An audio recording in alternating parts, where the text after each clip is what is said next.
Bonjour à tous, je suis Sylvain Landreau, le responsable de la multigestion chez Ports en Par Gestion. Et c'est avec plaisir que je vous retrouve pour faire le point sur les 3 premiers mois de l'année. On va s'arrêter une dizaine de minutes pour parler des performances de nos profils, de l'allocation actuelle, du top et flop 3 des supports, de nos mouvements et enfin des perspectives à venir. Donc pour commencer sur ce premier trimestre, nos profils enregistrent une performance nette des frais de gestion de moins 9,47% sur le profil dynamique, avec une exposition action au 31 mars de 92%, moins 6,97% sur le profil équilibré qui a une exposition action de 54%, et moins 5,38% sur le profil modéré qui a une exposition action de 20%.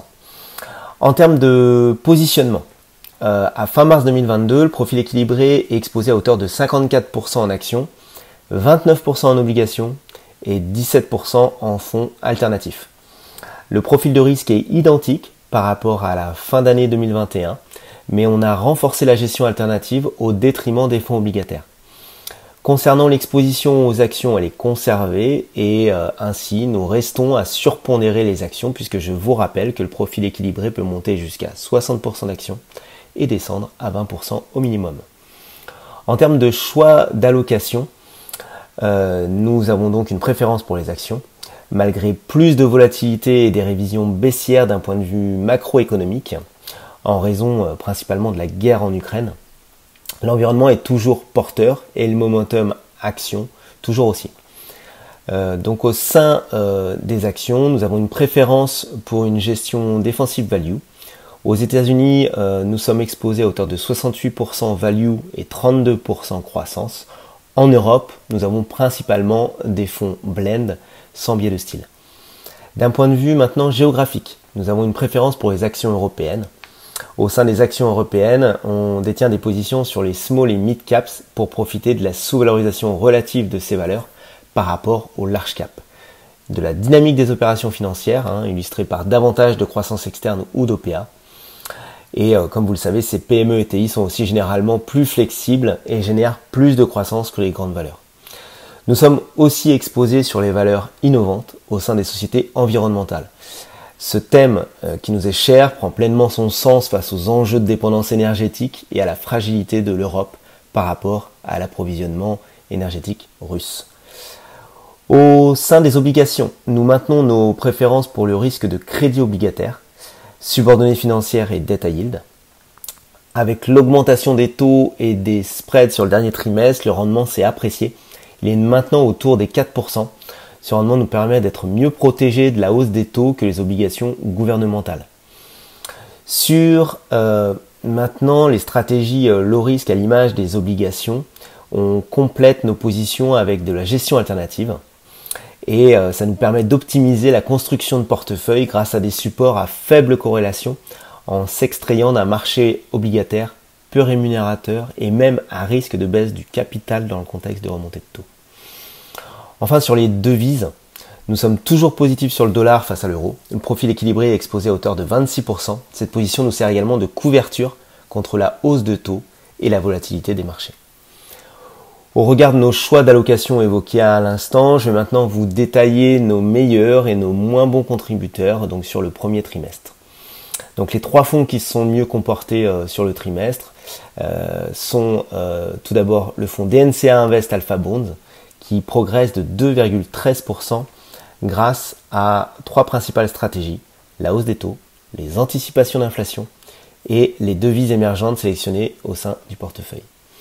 Le deuxième fonds, c'est le fonds de JP Morgan sur les actions américaines de value qui progresse de 1,17% et qui a profité donc de ce contexte de surperformance du style value et également du renforcement du dollar face à l'euro puisqu'on a pris une position non couverte du risque de change. Enfin, le troisième fonds, c'est le fonds Candriam Absolute Return Equity Market Neutral qui progresse de 0,75%. Je le commenterai dans les mouvements puisque c'est un nouveau fonds au sein des portefeuilles. Les 3 moins bons fonds sur le trimestre ont été le fonds de Morgan Stanley, le fonds US Advantage qui baisse de 24,94% en dollars et 23,37% en euros. A contrario du fonds JP Morgan US Value, les valeurs de forte croissance aux États-Unis ont été délaissées, notamment en raison de la hausse des taux. et d'un contexte sanitaire offrant plus de visibilité sur la réouverture de l'économie. Le deuxième fonds qui a le plus baissé, c'est le fonds de chez Comgest sur la croissance européenne, à moins 13,40%, qui a pâti également de son style de croissance, cette fois en Europe. Et enfin, le troisième fonds, c'est le fonds de chez BlackRock, le Euromarkets, qui baisse de 12,06% sur le trimestre. En termes de mouvement, on a été assez actif lors du premier trimestre. On a réalisé des arbitrages sur 2 périodes différentes. Les premiers arbitrages ont eu lieu début février, suite à l'évolution de la communication de la Fed et au momentum qui s'est inversé entre les styles croissance et value. On a allégé au sein de la poche action notre position sur le fonds Morgan Stanley US Advantage, au profit de fonds orientés plus value, comme le fonds de chez JP Morgan et le fonds Small Caps, le fonds Legg Mason Royce US Small Cap Opportunity. Dans le même temps, on a aussi allégé les obligations diversifiées monde au profit du fonds alternatif cité tout à l'heure, donc le fonds Candriam Absolute Return Equity Market Neutral, qui a une stratégie de valeur relative et de rebalancement des indices. Comme les investisseurs font de plus en plus appel aux trackers, ces trackers qui répliquent les indices, on estime que ça déstructure les marchés et que ça crée des opportunités justement pour ces stratégies. L'autre période clé, ça a été fin mars, donc fin du trimestre. On a renforcé les actions américaines et allégé les actions européennes à cause du choc sur la hausse des prix d'énergie et des matières premières, plus globalement de la situation en Ukraine, qui auront un impact plus limité sur la croissance du PIB aux US qu'en Europe. On estime à peu près un impact de 0,5% de baisse aux États-Unis contre 1 à 1,5% en zone euro. La zone euro reste malgré tout toujours plus attractive en termes de valorisation, mais la dynamique des résultats à venir pourrait être moins bon. On a aussi allégé le fonds Helium Sélection, un fonds alternatif, estimant que les opérations de marché, fusion-acquisition, OPA, risquent de ralentir dans un marché plus volatile. Pour renforcer les obligations subordonnées financières, comme je l'évoquais précédemment, la tension sur les spreads, sur ces obligations-là, liées notamment à l'exposition des banques européennes à la Russie, redonne un point d'entrée intéressant pour cette classe d'actifs. Et on estime que le marché a surestimé les risques.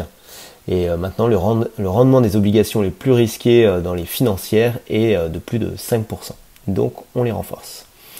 En termes de perspective, pour terminer, on l'a cité à de nombreuses reprises, les conséquences du conflit entre la Russie, la guerre en Ukraine et les sanctions économiques qui en découlent se sont rapidement matérialisées sur les marchés. Et ce sera le cas sur l'économie. Le prix des matières premières et agricoles ont largement augmenté et continueront d'alimenter les pressions inflationnistes au cours des prochains mois. Les entreprises devront également composer avec de nouvelles contraintes sur les chaînes d'approvisionnement, puisque en Chine, par exemple, avec la recrudescence du Covid, ça a impliqué de nouveaux confinements. Donc ce contexte relativement anxiogène pèse également sur la confiance des consommateurs, qui demeure le principal moteur de la croissance en Europe et aux États-Unis. Et donc l'ensemble de ces éléments nous a amené à adapter nos portefeuilles afin de répondre à ce double défi que constituent les pressions inflationnistes et le ralentissement du rythme de croissance au niveau mondial. Je vous remercie pour votre écoute. Je vous donne rendez-vous en juillet pour faire le point sur le deuxième trimestre 2022. Comme habituellement, n'hésitez pas à revenir vers nous si vous avez des questions sur les profils, les stratégies et les supports et toutes questions. À très bientôt. Au revoir. Ce podcast réalisé par Ports en Part Gestion est à destination d'une clientèle professionnelle. Il a été enregistré uniquement à titre d'information et ne constitue donc pas une incitation à investir ni un document contractuel. Les opinions émises dans ce podcast reflètent un jugement au jour de son enregistrement et sont donc susceptibles d'être modifiées à tout moment sans préavis. Les données chiffrées utilisées par Ports en Part Gestion proviennent de sources qu'elle estime fiables. Toutefois, Ports en Part Gestion ne saurait être tenu responsable de toute décision prise ou non sur la base d'une information contenue dans ce document, ni de l'utilisation qui pourrait en être faite par un tiers. Pour plus d'informations, contactez-vous sur www.portsenpartgestion.fr.